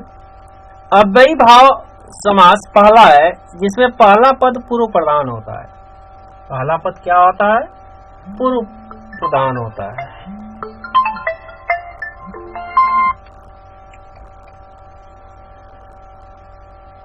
अब पहचान में पहला पद में उपसर्ग होता है, अनु आ प्राप्ति होगा, जिसमें प्रतिदिन, आजन्म, पूर्व पद प्रति प्लस दिन, उत्तर पद, पूर्व पद और उत्तर पद, प्रत्येक दिन, जिसका अर्थ होता है आजन्म, आजन्म, आजन्म, आजन्म, आजन्म, जन्म से लेकर शब्द आता है। तत्पुरुष समास उत्तर पद प्रधान होता है, कारक चिन्ह छुपे होते हैं, तत्पुरुष समास कहलाते हैं, जिसमें गगन चुम्बी, गगन को चूमने वाला कर्म, करुणापूर्ण, करुणा से पूर्ण, करण कारण, देश भक्ति, देश के लिए भक्ति, संपदान कारक, देश के, इसमें कारकों का लोप होता जा रहा है। धर्महीन, धर्म से हीन, अपादान, राजपुत्र, राजा का पुत्र, संबंध, पुरुषोत्तम, पुरुषों में उत्तम, अधिकरण, ये सारे कारक आ गए। तो तत्पुरुष में बी वाले में ये आते हैं।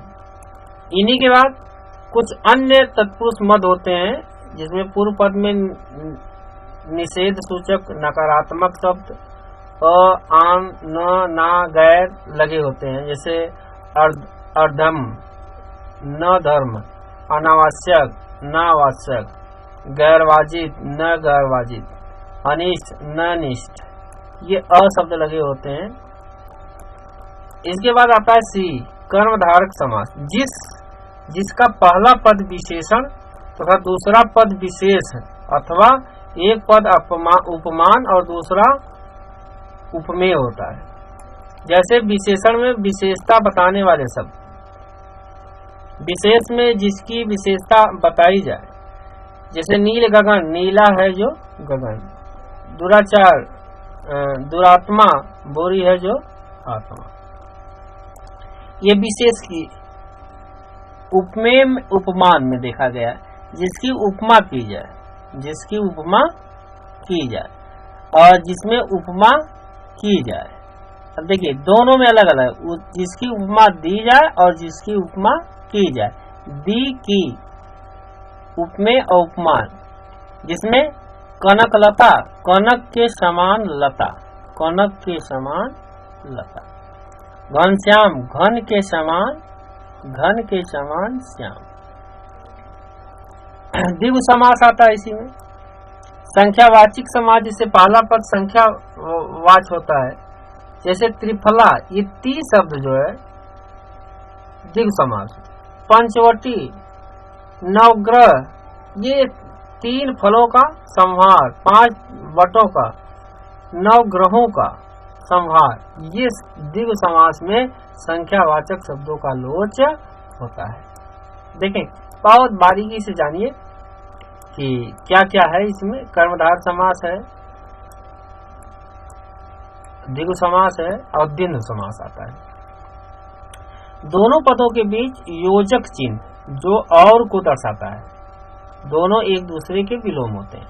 जैसे राम लक्ष्मण, सुख दुख, माता पिता, राम और लक्ष्मण, सुख और दुख, माता और पिता, ऐसे शब्दों का लोप होता है, द्वंद्व समास कहलाता है।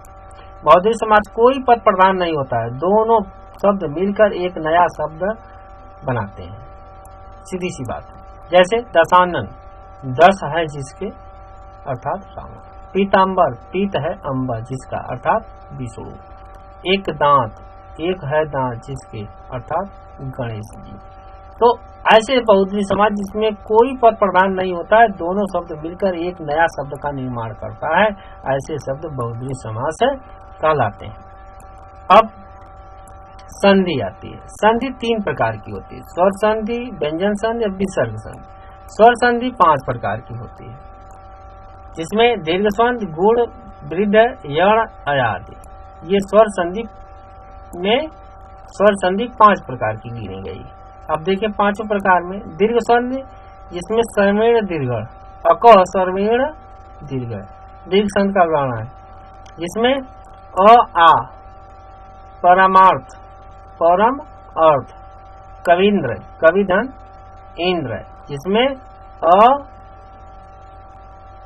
अ प्लस आ प्लस, जिसमें ई प्लस ई, जिसमें उ प्लस उ, री, लघुर्मी, लघुधन, उर्मी, हंकार, हंकार, ये जो है दीर्घ संधि कहलाती है। गुण संधि में इक्को, आद गुण। अब देखें नियम में, जैसे अ और ई के साथ, अ और उ के साथ, अ और री के साथ, जैसे देवेंद्र, देवधन, इंद्र, चंद्रोदय, चंद्रधन, उदय, महर्षि, महधन, ऋषि, महाधन, ऋषि। इसमें जो है अदय गुण, मतलब वही व्यंजक जो है अ और ई के साथ लोप होता है, और उ, अ और री का लोप।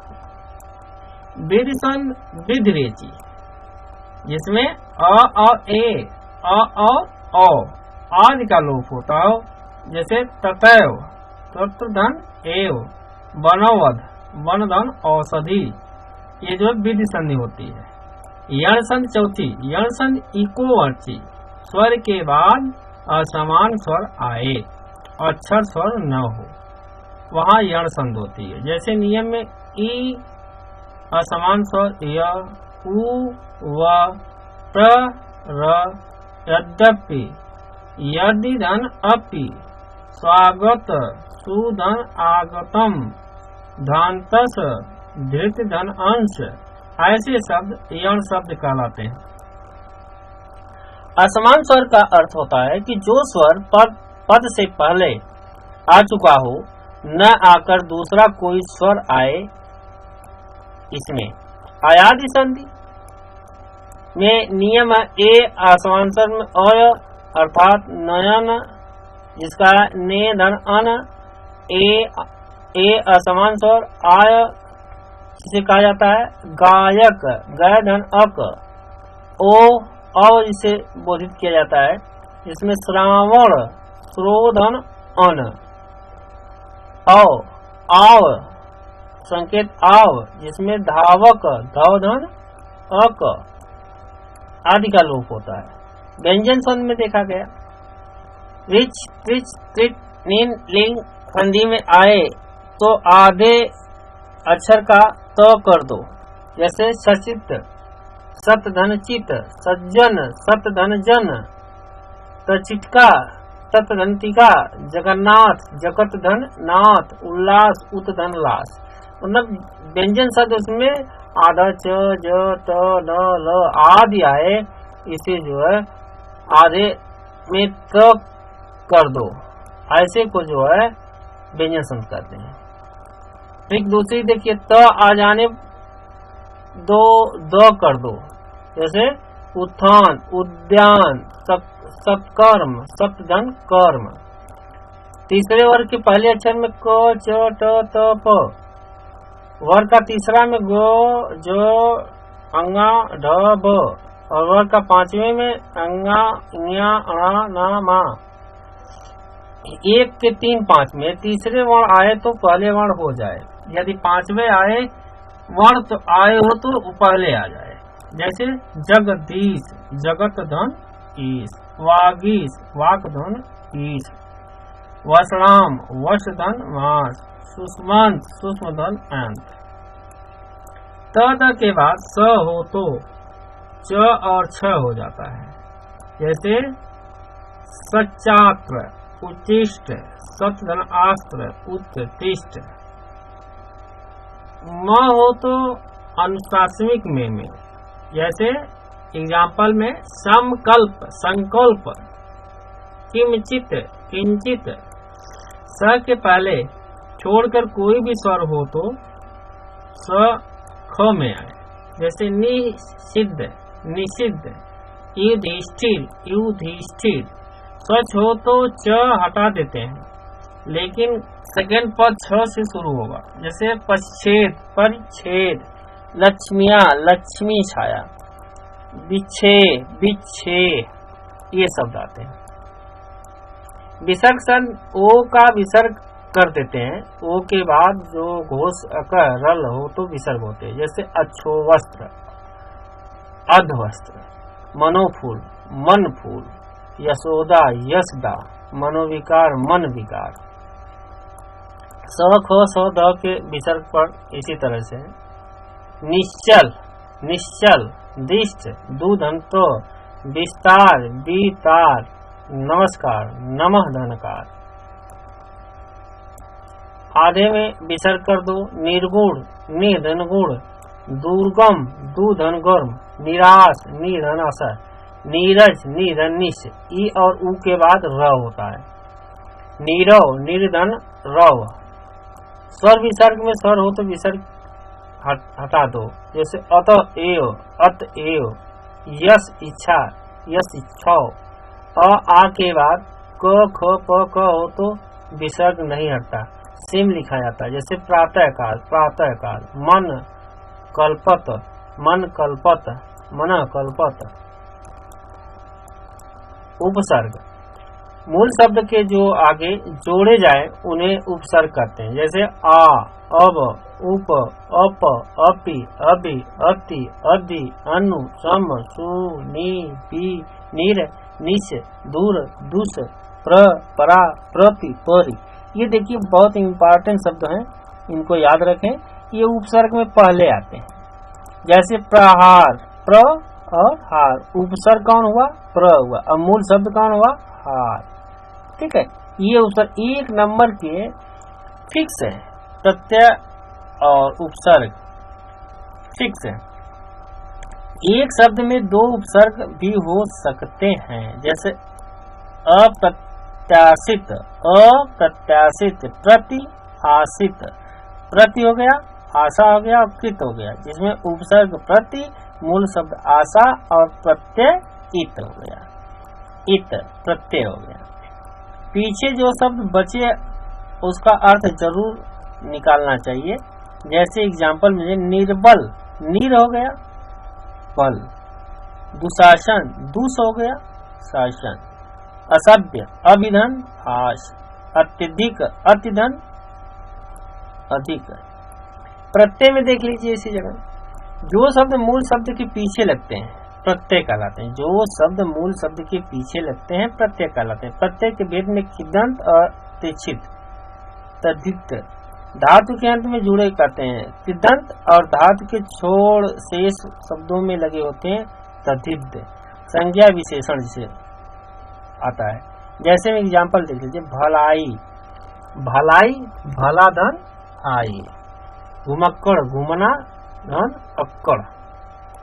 ये प्रत्यय आते हैं, ये प्रत्यय के रूप आते हैं। कहीं कहीं एक शब्द में 2 प्रत्यय भी होते हैं। जैसे समझदारी, समझ मूल शब्द हो गया, दार शब्द जो आया है प्रत्यय हो गया, ई शब्द जो आया है ये भी प्रत्यय हो गया, समझदारी। रस, रस का शाब्दिक अर्थ होता है आनंद। काव्य को पढ़ाने या सुनने में जिस आनंद की अनु होती उसे रस कहते हैं। काव्य की आत्मा किसे माना गया? रस को। रस के अंग में रस के 4 अंग होते हैं। पहला अस्थाई भाव, प्रधान भाव, मुख भाव, रतिज गुस्सा, और अस्थाई भावों की संख्या 9 हुई। रस का आधार इसे ही कहते हैं। नोट, बाद के आचार्यों ने 2 अस्थाई भाव और जोड़ दिए हैं, जिसमें 9 + 2 = 11 अस्थाई भाव हो गए। तो विभव, अस्थाई भाव को जागृत करने से उद्दीपी वाले कारणों को विभव कहते हैं। अस्थाई भाव को जागृत करने अर्थात उद्दीपन वाले कारणों को विभव कहते हैं। विभव 2 प्रकार के होते हैं, आलंबन विभव, उद्दीपन विभव। आलंबन विभव क्या होता है? जिसका सहारा पाकर अस्थाई भाव जागृत होता है, जिसका सहारा पाकर अस्थाई भाव जागृत होता है। और उद्दीपन विभव, जागृत कुछ अस्थाई भाव को और उद्दीपित प्रबल किया जाए और उद्दीपित बनाया जाए। अनुभव, मनोगत व्यवहार को व्यक्त करने वाले शरीर विकार को अनुभव कहते हैं। अनुभवों की संख्या 8 मानी गई है। संचारी भाव, व्यवचारी, मन में संचरण करने वाले भावों को संचारी भाव कहते हैं और संचारी भावों की संख्या 33 मानी गई है। रस के प्रकार आइए देखते हैं। रस जो है अस्थाई भाव और रस।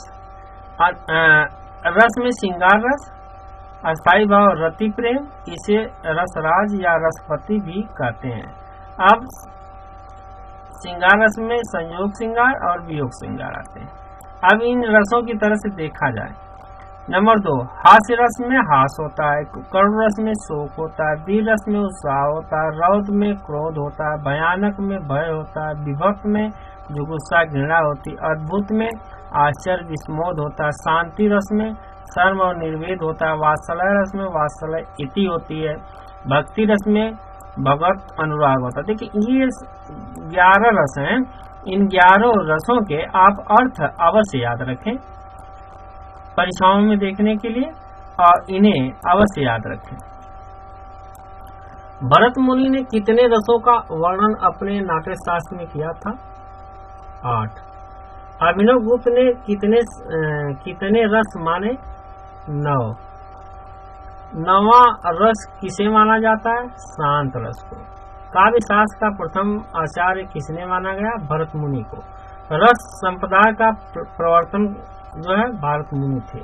हिंदी में रसवादी आलोचक कौन है? रामाचंद्र शुक्ल जी, आचार्य रामाचंद्र शुक्ल जी। अब आइए इन रसों के बाद छंद आते हैं। छंद शब्द छंद धातु से बना है, जिसका अर्थ होता है करना।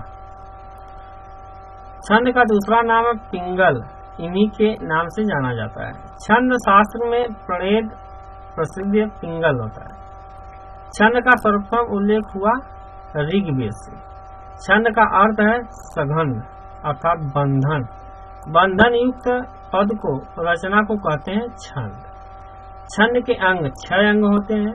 वर्ण मात्रा, स्वर व्यंजन अ ई उ अ, दीर्घ में अ ई री उ, जिसमें लघु और गुरु होते हैं। लघु में चिन्ह एक मात्र माना जाता है और इसमें जो है ये चिन्ह है एक मात्र का और ये 2 मात्रा की, एक मात्रा की और 2 मात्रा की। इसमें स्वर और दीर्घ स्वर गिने जाते हैं। हलंत वर्ण की गणना नहीं की जाती है। पाद चरण, प्रत्येक छंद में 4 चरण होते हैं और इन छंद में 6 चरण भी होते हैं। कुंडलियां, यति विराम, छंद पढ़ते हुए कहीं रुकना पड़ता है, उसे यति या विराम भी कहते हैं। चिन्ह देख लीजिए, डबल इन पढ़ पाई होगी। गति, छंदों को पढ़ते समय जिस धारा की अनुमति होती है। तुक, छंदों के पद के अंत में जो अक्षरों की समानता हो उसे तुक कहते हैं। गण, लघु गुरु के क्रम को बनाए रखने के लिए गणों का प्रयोग होता है। गण 8 हैं, 8 प्रकार के होते हैं। वार्षिक छंद की विशेषता यही है। यमाता, राजभाव, संलग्नता। देखें गण होते हैं, कितने होते हैं ये देखें। यगण, मगड़, तगड़, रगड़, जगड़, बगड़, नगड़, सगड़। यमाता, मतारा, साराजा, राजभा, जवान, बांसे, नसल, सलगा। देखिए इनकी ये मात्राएं जो है ऊपर लगाई गई हैं। जैसे सागर के सा में यस डबल है और ये सिंगल। भगड़, नवल, नगड़ 1 है। और साधना, देखिए ना पर डबल है और यस पर डबल है और ध पर 1 है। ठीक है, इसमें राजभा पर आता है। ये इनके संकेत है, ये इनकी गिनतियां हैं, ध्यान से देख लीजिए। छंद के भेद, छंद 3 प्रकार के होते हैं। वर्णिक छंद वर्णों की संख्या का विचार करते हैं। मात्रिक छंद मात्राओं की संख्या पर विचार किया जाता है। मुक्त छंद वर्णिक मात्रिक किसी का भी प्रतिबंध न होता है। वर्णिक मात्रिक छंद 3 प्रकार के होते हैं। सम, अर्धसम, विषम। अब देखें सम में 4 चरण में वर्णमाला बराबर हो, चौपाई जैसे। अर्ध में प्रथम और द्वितीय विषम चरण, द्वितीय चतुर्थ सम चरण। ये मात्राएं वर्ण की संख्या बराबर हो, दोहा जैसे आता है। इसमें दोहा, अर्ध सम में दोहा आता है और सम में चौपाई आती है। अब विषम में 4 और 6 चरण होते हैं, जो मात्रा वर्ण की संख्या भिन्न भिन्न होती है। 6 जैसे कुंडलियां में। हिंदी के कुछ प्रमुख छंद हैं। मात्रिक छंद, सममात्रिक में कुछ समात्रिक छंद आते हैं, जैसे चौपाई है 4 चरण, प्रत्येक चरण में 16-16 मात्राएं होती है। रोला 4 चरण होता है, 11 और 13 होती है, 24 मात्राएं होती हैं। हरितिका 4 चरण होते हैं, प्रत्येक चरण में 28 मात्राएं होती हैं। वीर आनस में 4 चरण, प्रत्येक चरण में 31 मात्राएं होती हैं। चारों गति वीर के गाओ, ट्रिक जैसे। अर्धसामयिक छंद में कुछ प्रत्येक दोहा, विषम, सम जैसे 11 मात्राएं, 24 मात्राएं। सोरठा में 11 सम, 13 मात्राएं, 24 मात्राएं, दोहों का उल्टा होता है। बाराव में विषम 12 होती हैं, सम 7 होती हैं, मात्राएं कुल मिलाकर 29 होती हैं। उल्लास में विषम 15 होता है, सम 13 होता है, कुल मिलाकर 28 होता है। विषम मास्तिक छंद प्रमुख होता है। कुंडलियां में दोहा, रोला 6 चरण होते हैं भिन्न भिन्न। छप्पे में रोला और उल्लास 6 चरण होते हैं। अब आता है प्रश्न, हम अलंकार को देखते हैं। अलंकार का शाब्दिक अर्थ होता है आभूषण से। काव्य की शोभा बढ़ाने वाले तत्वों को अलंकार कहते हैं। संस्कृत के अलंकार संप्रदाय के प्रतिभाष्ठा कौन से थे? तो ये दांडी थे। काव्य शोभा करना, धार्मिक अलंकार आदि आचार डांडी दिए थे। हिंदी के कौन से कवि अलंकारवादी थे? केशव जी थे। किस विद्वान ने अलंकारों की स्थिति को आवश्यक नहीं माना? आचार्य मम्मट ने। ये आचार्य मम्मट जो है नहीं माने थे। अलंकार मुख्यतः दो प्रकार के होते हैं, शब्दालंकार और अर्थालंकार। जो शब्दों के सौंदर्य को प्रकाश बढ़ाते हैं शब्दालंकार कहते हैं, अर्थात जो अर्थों के साथ सौंदर्य बढ़ाते हैं, प्रकाश डालते हैं, उसे हम अर्थालंकार कहते हैं। परंतु कभी कभी एक अलंकार को और जोड़ दिया जाता है तो उभय अलंकार या पश्चात अलंकार भी आता है, कहा जाता है। शब्दों के शब्दालंकार के प्रकार में देखा गया अनुप्रास, यमक, श्लेष और विभव। अनुप्रास अलंकार व्यंजन वर्णों की आवृत्ति, छेकानुप्रास अनेक व्यंजनों के एक बार व क्रमशः आवृत्ति केवल दो बार हो। गुरुपद और पदम पराग होता है। सुरुचि, सुवास, सरस, अनुराग। वृत्त अनुप्रास में एक अनेक वर्णों की आवृत्ति जो दो से अधिक बार आती है। जैसे चार एग्जाम्पल में चार चंद्र की चंपल कीड़े खेल रही हैं जलथल में। अनुप्रास अलंकार में कंठ और तालु एक ही आसान से उच्चारित होते हैं और इनकी आवृत्तियां एक साथ आती हैं, उसे जो है अनुप्रास अलंकार करते हैं। जैसे राम कृपा भव निधि, निरानी जागो फिर न जैसे दंत से प्रयोग किया गया है। लटानुप्रास में जहाँ एक शब्द ही आवृत्ति होती है, जैसे पूत सपूत तो क्यों धन संचय। अनुप्रास अलंकार में तुमकान शब्दों का प्रयोग किया जाता है। बरसत लालच लाल की मुरली धरी रुकाए, सीधो करे हने दन कहे नहीं जाए। ये सारे जो है अनुप्रास अलंकार होते हैं। यमक अलंकार में देखा गया जब कोई शब्द अनेक बार आए और प्रत्येक बार अलग अलग अर्थ होता है उसे हम अनुप्रास अलंकार कहते हैं। जैसे कनक, कनक से सगुनी, दामत का अधिकार, सोना और धतूरा का तुलना किया गया है। श्लेष अलंकार कोई शब्द बिना आवृत्ति के साथ आए हुए कोई भी अर्थ प्रकट हो, ऐसे शब्द को श्लेष अलंकार कहते हैं। जैसे रहीमन पानी राखिए, बिन पानी सब सून, पानी गए न उबरे मोती मानुष चून। इसमें जमक प्रतिष्ठा जल से की गई है। विपसा अलंकार में मनोभावों की को प्रकट करने के लिए होता है, जिसमें दी चुप देखो सुनो एग्जाम्पल में। अर्थालंकार इसके कई भेद हैं पर मुख्यतः कुछ इस प्रकार हैं। उपमा, संदेह, उत्प्रेक्षा, रूपक, अतिशयोक्ति, भ्रांतिमान और विरोधाभास। ये हम जो है 8 अलंकारों को वर्णन दे रहे हैं। जैसे उपमा अलंकार में समान धर्म, गुण, स्वभाव आदि जहाँ तक एक वस्तु की तुलना दूसरी वस्तु से की जाती है। उपमा के 4 अंग होते हैं, उपमेय, उपमान, वाचक और समान धर्म। जिसकी उपमा की जाए, जिसमें उपमा की जाए, जिस शब्द से उपमा प्रकट की जाए, जिस गुण को लेकर उपमा दी जाए, ये 4 शब्दों का लोप होता है जिसमें उपमेय का उपमा अलंकार शोभित हो। जैसे सीता का मुख कमल के समान सुंदर है, उपमेय हो गया सीता, कमल के समान उपमा हो गया, समान वाचक हो गया और सुंदर जो है समान धर्म हो गया। ये चारों शब्दों का विवरण दिया गया है। संदेह में संदेह अलंकार उपमेय से अपमान का संदेह है, किसी वस्तु को देखकर अन्य वस्तु के संयम होने का आभास होता हो। जैसे सारी बीच नारी है कि नारी बीच सारी है कि सारी ही है नारी है कि नारी ही है सारी। ठीक है, ये जो है आपका संदेह अलंकार हो गया। उत्प्रेक्षा अलंकार उपमेय में उपमान की जहाँ संभावना की जाती है, जिसे मुख बानो चंद है। उत्प्रेक्षा अलंकार पहचान के लिए मानो, मनहु, जनु, जनहु, मनु, युव, मनो आदि वाचक शब्द आए वहाँ उत्प्रेक्षा अलंकार होता है। रूपक अलंकार में जहाँ उपमेय और 3 उपमानों को एक ही रूप मान लिया जाए उसे जो रूपक अलंकार कहते हैं। जैसे चंद्रमुख है। अतिशयोक्ति अलंकार जहाँ किसी बात का बहुत बढ़ा चढ़ाकर वर्णन किया जाता है। जैसे हनुमान की पूछ में लगन न पाई आग, सगरी लंका जल गई, चली निशाचर बाग। बहुत बढ़ा चढ़ाकर किया जाता है वर्णन, वहाँ अतिशयोक्ति अलंकार होता है। भ्रांतिमान अलंकार जहाँ सादृश्य के आधार पर किसी वस्तु को कोई और वस्तु समझ ली जाती है, भ्रांति अलंकार होता है।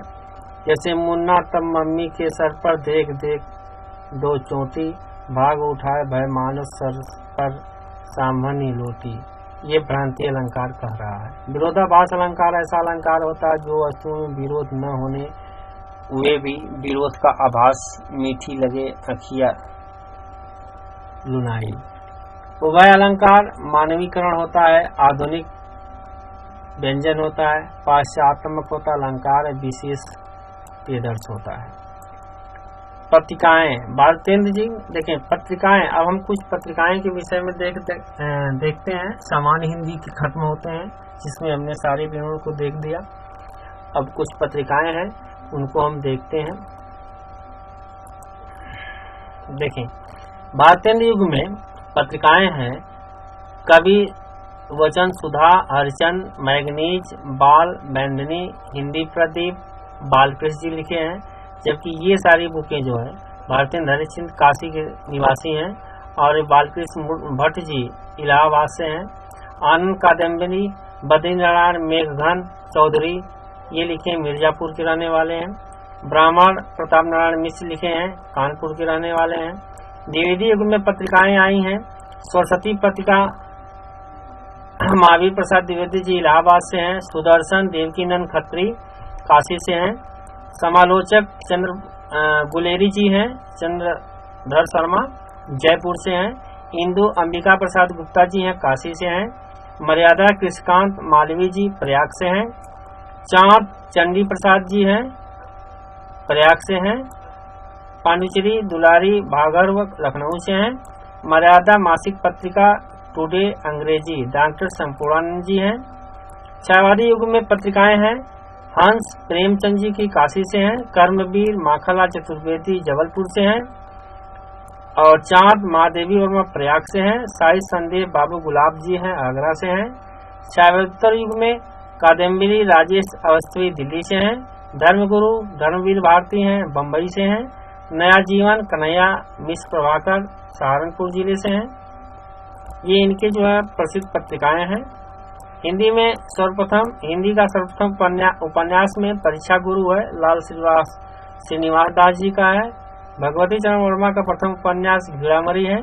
हिंदी की प्रथम दलित रचना अछित की शिकायत है। खड़ी बोली का प्रथम महाकाव्य दिवास हरिऔध जी है। हिंदी का प्रथम बड़ा महाकाव्य पद्मावत है। हिंदी की पहली रूहानी लेखिका बंग महिला है। हिंदी साहित्य में प्रयोगवाद के प्रवर्तक अंग्रेजी हैं। हिंदी की प्रथम मौलिक कहानी इंदुमती किशोरी लाल की जी की है। प्रेमचंद की प्रथम कहानी पंच परमेश्वर जी की है। हिंदी का प्रथम मौलिक नाटक निशुद्ध पंचमेश्वर जी का है। हिंदी साहित्य का इतिहास सर्वप्रथम किसने लिखा था? शिव सिंह सेंगरे ने। हिंदी का प्रथम एकांकी एंक धूत प्रसाद जी का है। हिंदी में प्रथम जीवनी भक्तमाल नाभादास जी का है। हिंदी में प्रथम स्मरण हरिऔध जी का बालमुकुंद जी का है। लक्ष्मी में प्रथम रिपोर्टाज लक्ष्मीपुरा शिव दान चौहान जी का है। हिंदी में प्रथम रेखाचित्र पदम पराग पदम शर्मा जी का है। खड़ी बोली गद्य की प्रथम रचना चंद्र वरण की महिमा गगन गंग कवि जी का है। खड़ी बोली गद्य पद का प्रथम प्रयोगकर्ता अमीर खुसरो जी हैं।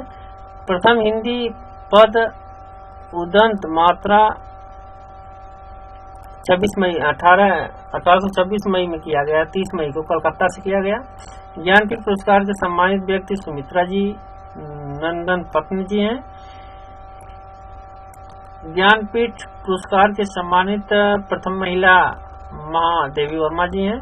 प्रथम विश्व हिंदी सम्मेलन नागपुर 1975 में हुआ था। यूएनओ में हिंदी में भाषण देने वाली प्रथम व्यक्ति महिला अटल बिहारी वाजपेयी थे। हिंदी भाषा का प्रथम व्याकरण ग्रंथ अष्टाध्यायी है।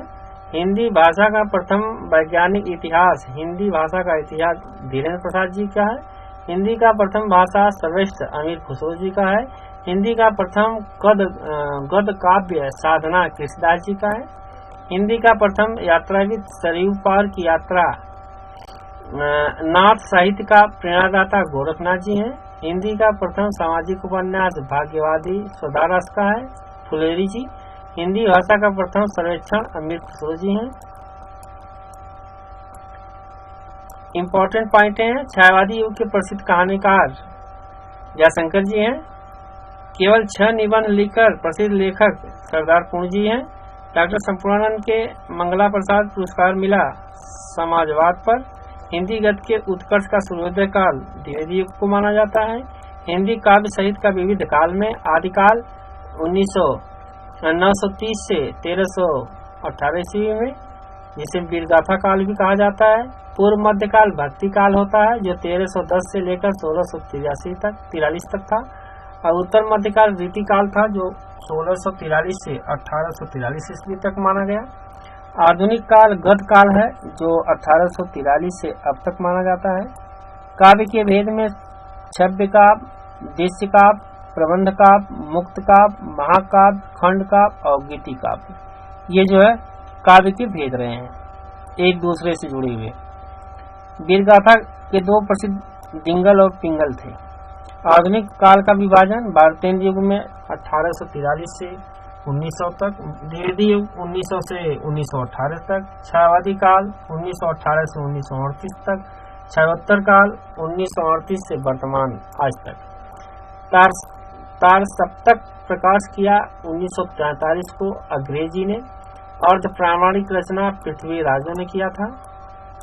काव्य साहित्य का स्वर्ण काल भक्ति काल को कहा गया। वात्सल्य रस के सम्राट सूरदास को माना गया। श्री रामचरितमानस किस भाषा में लिखी गई? अरबी में। बिहारी के सार्वधिक लिखे गए दोहे। विनय पत्रिका किस भाषा में लिखी गई? ब्रज भाषा में। तुलसीदास के बचपन का नाम राम बोला। रीतिकाल का अन्य नाम श्रृंगार काल था। कठिन काव्य का प्रेम करते केशवदास जी। बिहार सरसई की भाषा ब्रज भाषा थी।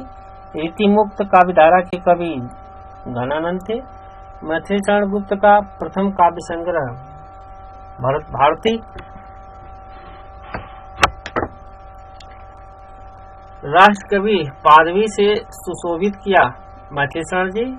प्रकृति के सुकुमार कवि सुमित्रानंद पत्नी। नई कविता का शुभारंभ 1954 में नरेंद्र जी किए। प्रयोगवादी काव्यधारा के जनक अंग्रेज जी थे। छायावादी युग के बांटा गया प्रयोगवादी, प्रगतिवादी, नई कविता। ये 3 कालों में छायावादी युग को बांटा गया था। उद्धव शतक के कवि जगन्नाथ रत्नाकर थे। साकेत की नायिका उर्मिला जी थी। दिनकर को किस रचना का ज्ञानपीठ पुरस्कार उर्वशी में मिला था? प्रेमचंद का अधूरा उपन्यास मंगलसूत्र था। कवियों का कालों के अनुसार विभाजन में आदिकाल वीरगाथा काल। आदिकाल अर्थात वीरगाथा काल दलपति विजय, नरपति मल्ला, संग्रार, जगनिकी, चंद्रबाई बरदाई, नाला सिंह, विद्यापति, रहमान, शंभू, विजय सेन सूरी जी, धर्म सूरी। भक्ति काल में कबीर, तुलसी, सूरदास, कुतुब जायसी, ज्ञानेश्वरी काव्य धारा कबीर दास, निर्गुणी प्रेमसई जायसी और कुतुब सूरदास, राम भक्ति में तुलसीदास, नाभादास आदि थे। रीतिकाल में केशवदास, घनानंद, बिहारी, भूर, चिंतामणि, मीराबाई, रहीम, मतीराम जी रीतिकाल के माने गए। आधुनिक काल में भारतेंद्र जी, भारतेंद्र हरिचंद जी हैं। द्विवेदी युग में रत्नाकर जी, हरिऔर जी हैं, मैथिली शरण गुप्त जी हैं। छायावादी युग में जयशंकर जी, निराला जी हैं, पंत जी हैं, महादेवी वर्मा जी, ये सारे जो छायावादी युग के कवि हैं। छायोत्तर युग के दिनकर अग्रे, मुक्तिबोध और माखनलाल चतुर्वेदी, बच्चन जी, हरिपंत बच्चन जी अष्टधाई के कवि माने गए। 1555 में वल्लभचार्य, विठुलनाथ, सूरदास, पूर्णदास, नंददास, कृष्णदास, परमदास, छवि स्वामी, गोविंद स्वामी, चतुर्भुज दास जी, ये अष्ट छाप के कवि माने गए थे। अष्ट छाप का जहाज कहते हैं सूरदास को। कबीर की भाषा सदुकड़ी भाषा किसने कहा था? रामचंद्र शुक्ल ने कहा था। पंचमेल की खिचड़ी किसने कहा था? श्याम सुंदर दास जी। बाड़ी का डायरेक्टर किसने कहा था? हजारी प्रसाद द्विवेदी जी ने। एक कवि के मुख्य रासो काव्य का सर्वप्रथम ग्रंथ पृथ्वी रासो का था। किस रचना की वजह से विद्यापति मैथिली कोकिला कहा गया? पदावली मैथिली शरण भाषा में। विरह काव्य है, संदेश रासक है अब्दुल रहमान जी का। हिंदी साहित्य के विभिन्न कालों का विभाजन किया जॉर्ज ग्रिसन ने। आदिकाल के उपनाम है चारण काल, जॉर्ज ग्रिसन ने। प्रारंभिक काल मिश्र बंधु ने। विजयवान काल महाद्विवेदी। वीरगाथा काल आदिकाल रामचंद्र शुक्ल जी का। सिद्ध समांत काल राहुल संस्क्यालन जी का है। संधि काल रामकुमार वर्मा जी का है। आदिकाल हजारी प्रसाद द्विवेदी जी का है। रचनाएं कुछ देखते हैं गद्य में। अंधेरी नगरी भारत दर्शा वैदिक हिंसा हिंसा भवती मद्दला सुलोचना कपूर मंजरी नील देवी कश्मीर सुषमा भारतीय हरिश्चंद्र की लिखित है सब रचनाएं। अद्भुत आलाप कालिदास की निरंकुशता रामसिंह रंजना विचार विमर्श स्वाधीनता अतीत स्मृति भाग्यविलास निश्चितम महावीर प्रसाद द्विवेदी जी का लिखा हुआ है। भाग्यवली सौदाराम किलोरी का है। ध्यानलोक आनंद वर्धन का है। आचरण की सभ्यता मजदूरी और प्रेम सच्ची वीरता कन्यादान पवित्रता ये सरदार पूर्ण जी का है। समाजवाद जीवन दर्शन भाषा की शक्ति डॉक्टर श्यामपूरानंद की जी है। अद्भुत क्रांति बोल से गंगा सतमी के बच्चे मेरा जीवन यात्रा घुमक्कड़ सास बचपन की स्मृति सप्त सिंधु ये राहुल संचालना के लिखा हुआ है। रामबीज बेनीपुर जी का पत्तों के देश में चीता के फूल जंजीर और दीवारें अम्ब वाली माटी की मूर्तें पैरों में पंख बांधकर गेहूं बनाम गुलाम भील के पत्थर कालमक्स ये रामबीज बेनीपुर जी का है। कल्पना बीच कल्पता पृथ्वीपुत्र वासुदेव शरण अग्रवाल अष्टम अध्याय नवादास जी का है। भूले बिसरे चेहरे जिंदगी मुस्कुराई माटी हो गई सोना कन्हैयालाल मिश्र बासुर का निबंध है।